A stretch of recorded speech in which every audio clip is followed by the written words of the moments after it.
অনেক দিন পরে আমার বোন আসছে আজকে আমাদের বাড়িতে বেড়াতে। আর আজকে আমার মনটা কিন্তু অনেক অনেক খুশি। আর সকালবেলা দেখো আজকে খুব কুয়াশা ছিল, চারিদিকটা অনেক কুয়াশা ঢাকা। হ্যালো এভরিওয়ান, আশা করছি সবাই অনেক ভালো আছো, সুস্থ আছো। এদিকে কিন্তু আমি একটু ঘোরাঘুরি করে এসে বাড়িতে আজকে একটু সকালবেলা ঝটপট জলখাবার বানিয়ে নিচ্ছিলাম। তো আমি কিন্তু প্রতিদিন এক টাইপের জলখাবার মোটেও খাই না, মাঝে মাঝে কিন্তু বিভিন্ন রকম চেঞ্জ করেও কিন্তু জলখাবারটা খাই।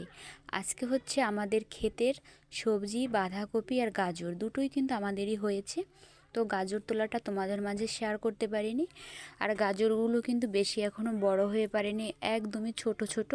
তো ভাবছি আজকে কিছু গাজর নিয়ে একটা ভাজি করি। আর সকালে হচ্ছে গরম গরম রুটি। সকালবেলা এদিকে আমার ঝটপট করে রুটি, আর এদিকে দেখো এই যে গরম গরম ভাজি কিন্তু তৈরি। তো আজকে সকালের খাবারটা কিন্তু অনেক ভালো হয়েছিল, সবাই কিন্তু ঘরের খুব ভালো বলেছে। আর এখন কিন্তু আমার বোন চলে এসেছে, তো বোনকে নিয়ে কিন্তু আমি আমার শখের সবজি ক্ষেতটায় রওনা করেছি। তো বোনও কিন্তু অনেক দিন ধরে আমাকে বলেছে যে তোর সবজি ক্ষেতটা দেখতে যাব।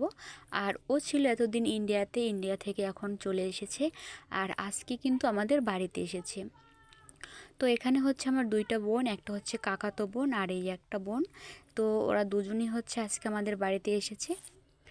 আর এসে এখানের পরিবেশটা এতটা সুন্দর দেখে ওরা কিন্তু দেখো ছবি তোলায় ব্যস্ত হয়ে পড়েছে।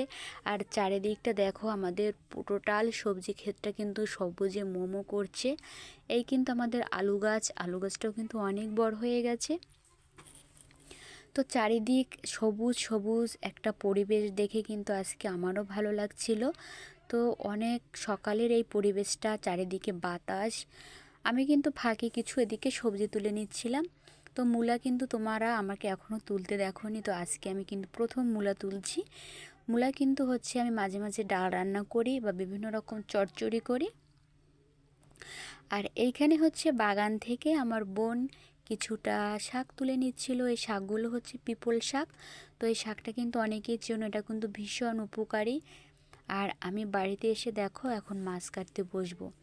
আজকে হচ্ছে ওদের এই মাছগুলো আমি রান্না করে খাওয়াবো। সব কাজ করতে কিন্তু আমার মোটামুটি ভালোই লাগে, তবে মাছ কাটতে আমার প্রচুর ঝামেলা। আর মাছ কেটে কিন্তু আমি ঝটপট একদম ভাজা দিয়ে দিয়েছি। আজকে হচ্ছে মাছের মাথা দিয়ে রান্না করব মেটে আলু। তোমরা কিন্তু আমাকে মেটে আলু অনেকবারই তুলতে দেখেছো। তো পরবর্তীতে আরও মেটে আলু তুলবো, তোমাদের মাঝে শেয়ার করব। আর এই মেটে আলু দিয়ে কিন্তু এখন মাছটা রান্না করা হবে। মাছের মাথা দিয়ে মেটে আলু রান্না করলে কিন্তু অনেক টেস্টি হয়, আমার কাছে তো ভালোই লাগে। তো তোমাদের কাছে কেমন লাগে সেটা আমি জানি না। আর এদিকে কিন্তু ডিম ভাজি করে নিয়েছি। আজকে কিন্তু একদমই ওদের সিম্পল খাবার দাবার খাইয়ে দেব। তো ওরা একদমই মাংস বা ভারী কোনো রিস্ক খাবার খাবে না আজকে। আর লাল শাক ভেজে নিয়েছি। তো এখন দেখো এদিকে সবাইকে কিন্তু আমি খাবার বেড়ে দিয়েছি, ওরা এখন খেতে বসে যাবে। সবাইকে নিয়ে আজকে অনেক আনন্দ করেছি, মজা করেছি। তো দিনটা কিন্তু আমার অনেক ভালো কেটেছে। আর আমার বোন আমার জন্য কী কী নিয়ে এসেছে তোমাদের সঙ্গে নেক্সট ভিডিওতে কিন্তু আমি অবশ্যই শেয়ার করব। তো আজকের ভিডিওটি এই পর্যন্তই, দেখা হবে নেক্সট ভিডিওতে। সেই পর্যন্ত সবাই ভালো থেকো, টাটা।